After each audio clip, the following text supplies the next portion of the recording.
Hey, what's up, champions? Welcome to Growth Mode. I'm your host, Donnie Boivin, and I'm the CEO and founder of Success Champions. And I've spent over 20 years in the sales game, learning how to get better in sales and how to make it easier for everybody else to enjoy that game.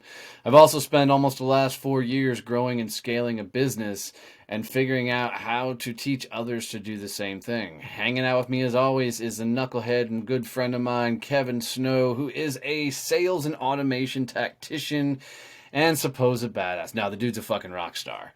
So in this show, man, we talk about everything about growing and scaling your business and just seeing how we can help you go big as hell. Kevin, on this episode, what the heck are we talking about?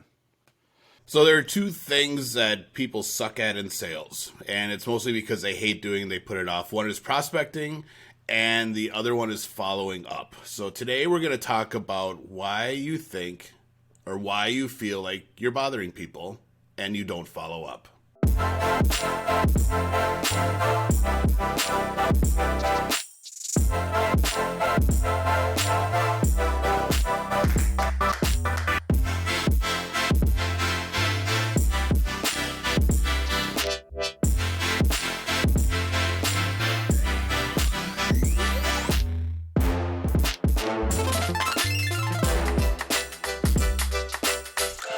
Oh, this is going to be fun.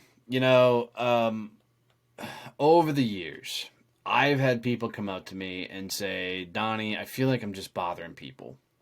I feel like I'm interrupting their day and, they don't want to talk to me in the first place. Here's the thing. If that's the case, you're doing sales wrong. If you feel like you're fucking up their day, if you feel like you're interrupting them, if you feel like you're not showing up and making them want to meet with you, two things are going on. First, you probably hate what you sell, or you're just not doing sales properly. Because look, at the end of the day, if you're going to impact the world with your business and services, you got to go tell somebody hello. And if you can't strike up that conversation, you're in a world of hurt. So I think you can do sales properly and still hate what you sell but not have the follow-up issue. And the reason that I think that is because, when I do sales, my follow-ups are all scheduled. I leave a meeting and I've set the date and time that we're going to follow up and talk again. There's no surprises. There's no me calling people out of the blue saying, "Hey, just wanted to check in." So if you're doing that correctly, and if you're doing sales correctly and always leaving your meetings or your interactions with, "Hey, here's our next steps, here's when that's going to get done," you don't have the follow-up issue. So even you can still hate what you sell and be looking for the next big thing, but not have I feel like I'm interrupting people. At least not for the follow-up side. You might still have it for the prospecting piece. But for follow-ups, why are you calling people out of the blue to begin with? Yeah, no kidding. So, I think for me, the fascinating thing is watching people interact from a sales perspective. They got this such a high need to be liked, right? This whole idea that the person's got to like me. And so every move they make, every strategy they try, everything they try and put in place, they struggle because they're seeing it from a perspective of, man, this person doesn't like me because I'm interrupting their day. And I think that's what hinders a lot of people from the follow-ups. It slows people down from the reach-outs and everything. And it's this whole idea that they just don't want to put themselves out there. And for me, there's two easy fixes to make this a lot easier. They just require patience. They require, discipline, and they require you to do other things that may be less scary than doing the reach outs or the follow ups or the like. And the first thing you do is you better have your ass out networking with a bunch of absolute badasses that are actively growing their business so you can be around other people that are going big. And then as you're doing your reach outs, you can make introductions and the like. And as they're doing their reach outs, they can make introductions and the like. Because look, we all know if somebody refers you, a lot easier to have that initial conversation. It takes a lot of the heat off of, that initial reach out. The second thing you could be doing is you better be putting on a shit ton of social content. So if you're not going to go the straight hardcore, salesperson style where you're reaching out, cold calling and everything, on the likes, then your choices are network or put out social content. So I probably should work on my social content thing. I give Kevin hell on a regular basis.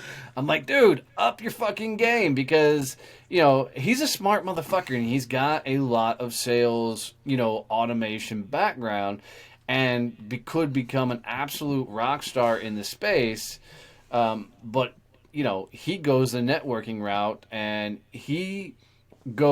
so there is a third tactic and it's what Kevin does. And Kevin comes at social media and we're going to do a whole episode on this, but he comes at social media from more of a playground to play on other people's content, and that's been his skill set and tactic of making it happen. But, I still going to harp on him that he could double his game if he would, start putting out his own shit. I know. So I think there's... Did you hear that? I know. Sound like fucking Eeyore. Yep. Okay.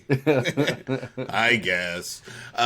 So I think there's another issue at play too in the whole sales thing that is causing people to have this, not wanting to follow up and generating that I feel like I'm interrupting them and breaking into their day. And that's the fact that they look at sales as a competition. It's me versus the client. And if I get the sale, I win. And because that changes the whole dynamic, it takes it away from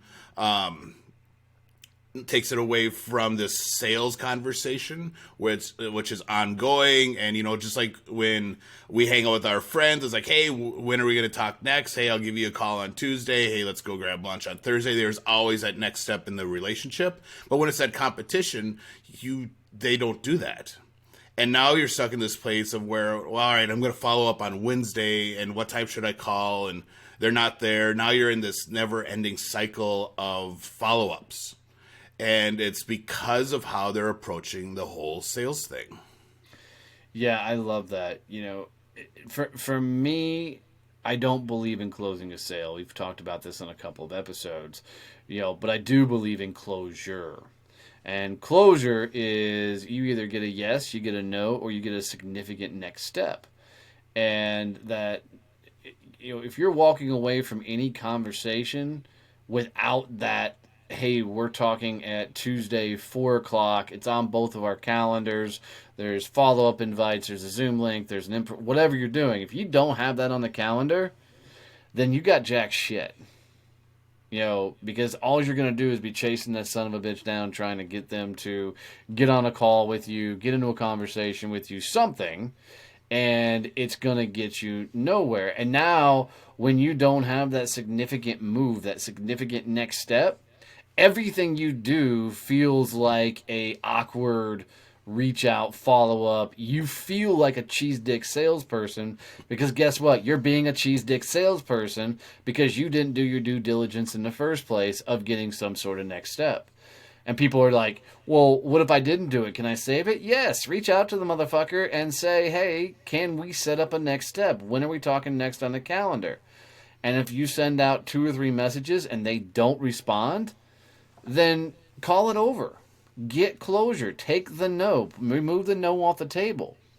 Because, a lot of this comes down to, and this is going to take us all over the place again, but it comes down to your pipeline is so shitty and filled so full of so much crap that these false clients that you think are going to tell you yes but just haven't told you no because you're afraid they're gonna, they don't want to hurt your feelings, have got you feeling like you got a freaking $10 billion pipeline when you really probably got a $30,000 pipeline of, one maybe client that might tell you yes, and the rest just don't want to hurt your fucking feelings.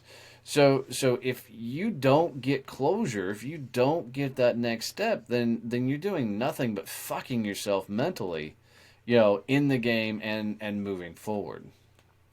It's almost like the reverse of imposter syndrome. And because you're looking at your pipeline, and most and the imposter syndrome, how it normally works for any of our listeners that don't know what that is you get a job or you get a client that comes on, you're like, oh God, I'm gonna screw this up, I'm not good at what I do.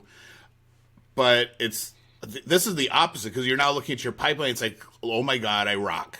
Look at this freaking amazing pipeline. I am this god of sales, and you stop doing the right things that kind of got you a pipeline, but you know what I'm saying. Or you got the thing going on. Don't worry, I'll use your words for you. When you do the thing where you've got such a bullshit pipeline that's filled full of millions of dollars of crap.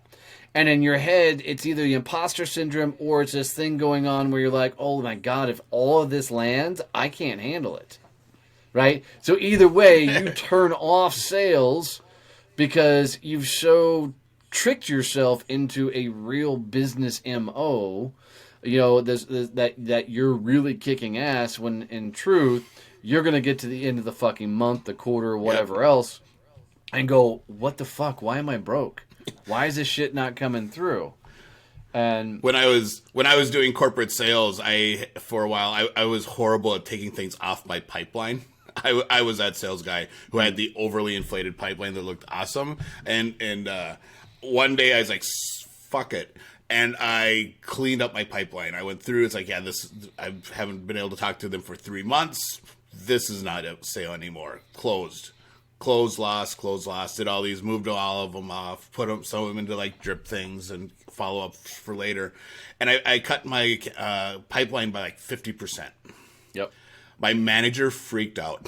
He's like, oh my God, what happened? Your pipeline is like half of what it was. I'm like, I know. I got rid of a fucking bunch of garbage. And he was like, he was like, just couldn't handle it. I'm like, don't worry, now it's accurate. You're no longer going to be telling your boss big numbers that aren't going to happen, and I can actually focus on the stuff that will, and I'll go sell more. Dude, so I've done that to so many people where I walk up and I'm like, cool, let's look at your prospect list, and just cleaned fucking house, and they have this response of, oh my God, I have nothing. I'm like, cool, now you're prepared to actually do something. Let's go get some legitimate stuff. So if you're listening to this or watching this on YouTube, wherever the fuck you're consuming this, a healthy exercise is to go through every prospect you have, and if you don't have a next step, you got 24 hours to get one, or get them the fuck out of your pipeline. Because most times, if you don't have a next step of some sort, it's a fucking no. Or they would have set something up for you. So the asshole who goes, call me in fourth quarter, but won't commit to a fucking date, it's a no. Quit chasing these motherfuckers all over the place and get that shit out of your pipeline. I have no problem telling a client, go, look, dude, I'll take a no. If you ever change your mind, you can come back to me. And they have. I've had some come back. Most never come back, and I'm okay with that. Because now my pipeline is not filled with shit. And I drive sales trainers nuts with this. They're like, well, you need 7 touches and processes. No, you don't. You need fucking closure. Right? You need to get to some step of closure. 7 to 10 touches is fine in digital marketing. Right. It's not okay in sales unless you have something that you are closing that is going to be in the tens of hundreds of millions of dollars. Absolutely. Then I'm okay with it. But hey, I'm going to sell you 5 cell phones. Why do I have to meet with you 5 freaking times to close this deal? Right. I'm going to build your website. You don't need 5 times to close the deal. I'm going to, sell a service of any sort. You don't need 5 times to get that deal done. You need one. Go ahead. One good meeting. I signed a new client yesterday for $1,000 a month. One call. Yeah, and what's funny is I'm gonna give myself props and then Kevin some. I'm a true believer in a one call close, and Kevin is fucking up in his game like nobody's business right now, and fully embracing this one call close thing, which I don't think you did prior to meeting me.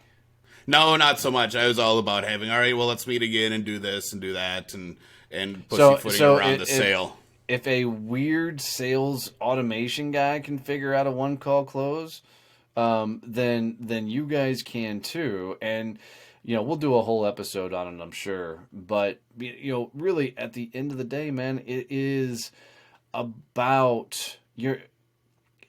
Look, if you feel like you're a salesperson, you're being a greaseball fucking salesperson. Sales is all about going to have a real solid conversation with people. So go have real conversations. Get to closure. And if it's not going to move forward, don't chase that shit down. Get out. Get closure and watch what happens.